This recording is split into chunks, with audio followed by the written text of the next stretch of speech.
मंच उपस्थित सन्यासी वृंद, विद्वज्जन, धर्म प्रेमी सज्जनों, माताओं एवं बहनों, 4 दिन 3 दिन पूरे हो गए। आज ये चौथा दिन है। मैं गिनती कर रहा था कि सुबह शाम दोनों समय अपना यज्ञ होता है, तो उसमें भी उपदेश प्रवचन होता है।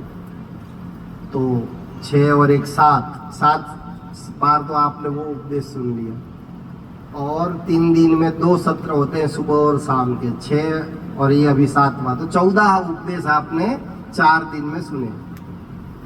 तो सिंह जब गति करता है, शेर जो होता है वो जाता है, चलता है, ऐसे थोड़ा सा आगे जाएगा, फिर उसको शास्त्रीय भाषा में कहते हैं सिंहावलोकन।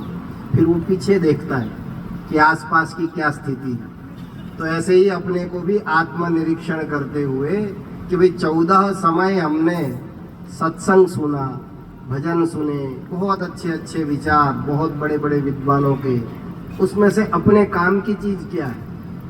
मुझे अभी हल्का सा बुखार है और मैं जानता हूं कि ये दवाई जो है मेरे सामने रखी हुई है कमरे में ही रखी हुई है लेकिन उस दवाई को, उस औषधि को यदि मैं खाऊंगा नहीं तो मेरा बुखार ठीक होने वाला नहीं। तो ऐसे ही शास्त्रों में ये कहा है कि कर्म तो करना है, लेकिन कैसे करना है? ज्ञान पूर्वक कर्म करना है। मुझे पता हो गया ये दवाई से ये बुखार ठीक होता है, ज्ञान हो गया, लेकिन कर्म नहीं करूंगा तो ठीक नहीं हो। ऐसे ही हमने 14 समय में बहुत अच्छे अच्छे उपदेश सुने। उतना सारा अपन ग्रहण नहीं कर पाए, आचरण नहीं कर पाए, कोई बात नहीं। एक बात भी उसमें से यदि हमने अपने जीवन में, अपनी दिनचर्या में, अपनी आदतों में जोड़ ली और एकाध जो हमारी कमी है, त्रुटि है, उसको हमने दूर कर दिया, तो निश्चित रूप से हमारा यहाँ आना, विद्वानों का बोलना और स्मृति भवन न्यास के द्वारा आयोजित इस कार्यक्रम के जो ट्रस्टी मंडल का पुरुषार्थ है वो सफल होगा। तो कहने का भाव ये है कि परमात्मा फल जो है वो ज्ञान का नहीं देता है, किसका देता है? कर्म का। इसलिए अपने को कर्म करना है, अच्छे कर्म करने। आचार्य जी ने बहुत अभी सुंदर विवेचना की, ज्ञान कर्म उपासना की और स्तुति प्रार्थना और उपासना की। स्तुति प्रार्थना और उपासना चेतन की जाती है। तो हमें संकल्प करना है अपनी आत्मा के कल्याण के लिए और उस परमात्मा को धन्यवाद देने के लिए ईश्वर की भक्ति करनी है, संध्या करनी है। और साथ में अभी ऋषि दयानंद की 200वीं जयंती के कार्यक्रम ये अंतिम चरणों में चल रहे हैं। गत वर्ष दिल्ली से प्रारंभ हुआ था ऋषि दयानंद जी के जन्म दिवस के उपलक्ष्य में 12 फरवरी से माननीय मोदी जी के नेतृत्व में प्रारंभ हुआ सार्वदेशिक कार्य प्रतिनिधि सभा के द्वारा। फिर पूरे देश में प्रायः सभी प्रांतों में बड़े बड़े कार्यक्रम हुए। अपने यहाँ अभी जोधपुर में कुछ बंधु पहली बार यहाँ आए होंगे तो वो सोच रहे होंगे संख्या काफ़ी कम है। तो उसका कारण ये है कि अभी जोधपुर में अगस्त में ही बहुत बड़ा कार्यक्रम आर्य समाज पानी नगर ने कर दिया, काफ़ी अच्छी संख्या थी। तो व्यक्ति एक बार आ जाता है, फिर अभी अपना अजमेर में कार्यक्रम है। तो अब जो 200वीं जयंती की पूर्णाहुति है वो मेरे विचार से अजमेर में हो जाएगी और उसके बाद में फिर 150वां वर्ष आर्य समाज का प्रारंभ हो रहा है। 1875 में महर्षि दयानंद सरस्वती जी ने बंबई में आर्य समाज की स्थापना की। तो हम सबको मिलकर के ऋषि दयानंद के इस स्थल पर जब हम आते हैं तो ये संकल्प करना होता है कि यहाँ पर ही एक योजना बनी।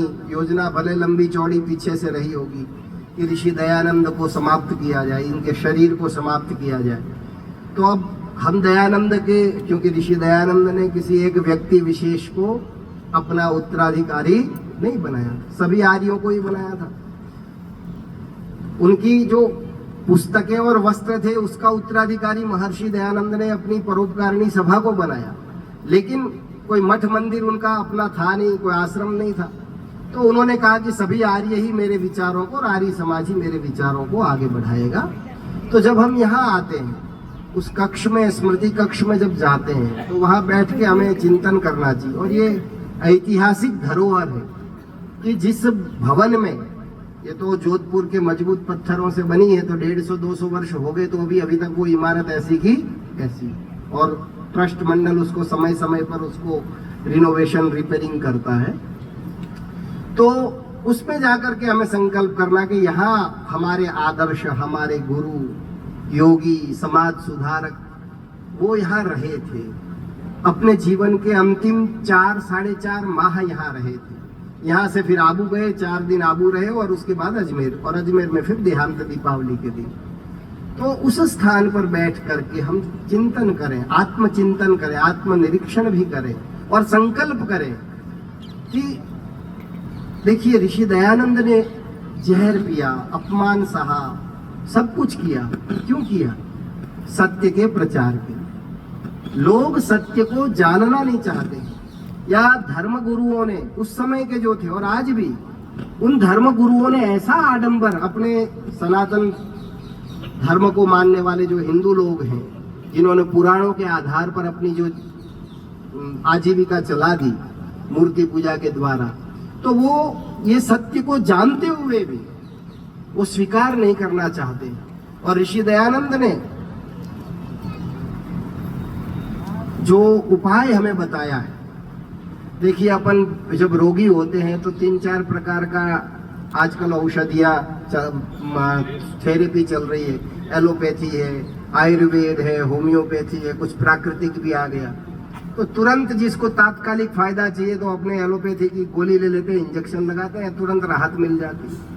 लेकिन उससे बीमारी का पूर्णतया नाश नहीं होता। जड़ मूल से उसका रोग का उत्पाटन करना है तो आयुर्वेद और प्राकृतिक की ओर जाना पड़ता है। ऐसे ही इस समाज में समय समय पर बहुत सारे सुधारक आए। उन सुधारकों ने जिसको जो अच्छा लगा थोड़ा सा बता दिया, इससे ही शायद भला हो जाए।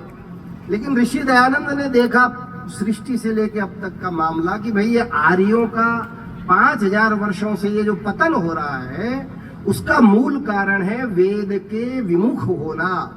वेद आधारित अध्यात्म, धर्म, शिक्षा, चिकित्सा, न्याय जब तक नहीं होगा तब तक आर्य जाति और मानव मात्र का कल्याण नहीं हो सकता। इसलिए स्थायी समाधान, भले वो दीर्घकालिक है, इस समाज का बिगाड़ 5000 वर्षों में हुआ तो सुधारने में भी हमको 5000 वर्ष तो लगेंगे। लेकिन उपाय एकमात्र यदि कोई वास्तविक पथ है तो वो वेद पथ है।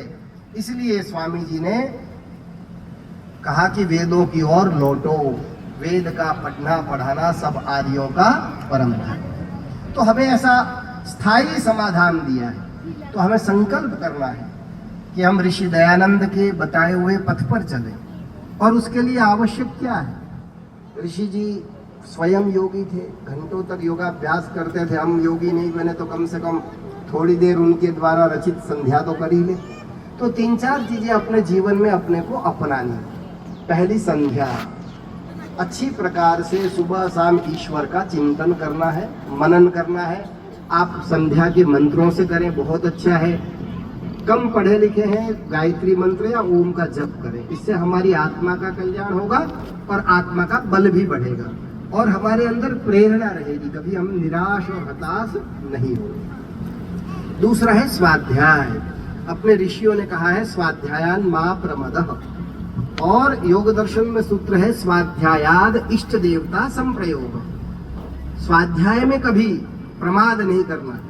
आवश्यक नहीं कि आप पूरे वेद पढ़ लो, पढ़ना चाहिए धीरे धीरे, लेकिन एक दिन में तो पढ़ नहीं पाएंगे। संकल्प करना है। ऐसे स्थानों में पौराणिक बंधु गंगा में जाते हैं, हरिद्वार आदि में नहाते हैं, सोचते हैं अपने, तो अपने लिए जो ऋषि से जुड़े हुए जो स्थल है वो हमारे लिए प्रेरणा के स्रोत है। तो वहां जाके हम ये तो मानते नहीं है कि यहाँ आएंगे तो हमारे पाप मुक्त हो जाएंगे या इस धरती को सिर मारा और अपना कल्याण हो गया। नहीं, ये तो अपनी सिद्धांत में ही नहीं है। अपने को ऐसे स्थान पर आकर के संकल्प करना है कि ऋषि ने बताए हुए जो पथ है उसमें से एक पर भी मैं आगे बढ़ूं, तो उसमें है स्वाध्याय। क्योंकि हम ऋषि दयानंद से आप बात नहीं कर सकते, लेकिन जब उनके सत्यार्थ प्रकाश, ऋग्वेद आदि भाष्य भूमिका, संस्कार विधि और भी जो उनके ग्रंथ हैं, उनको हम 5 मिनट तक पढ़ें, ज्यादा आप दो तो बहुत अच्छा, नहीं तो 1 पृष्ठ पढ़ने का संकल्प हमें लेना चाहिए। यदि हम स्वाध्याय करेंगे तो निश्चित रूप से हम में भ्रम नहीं होगा, हम दिग्भ्रमित नहीं होंगे, हमें कोई विचलित नहीं कर सकेगा, हमें कोई अन्य मताम पर वाला या पाखंडी अंधविश्वासी आज जो फौज चल रही है टीवी के माध्यम से बाबाओं की, उसमें हम फंसेंगे नहीं।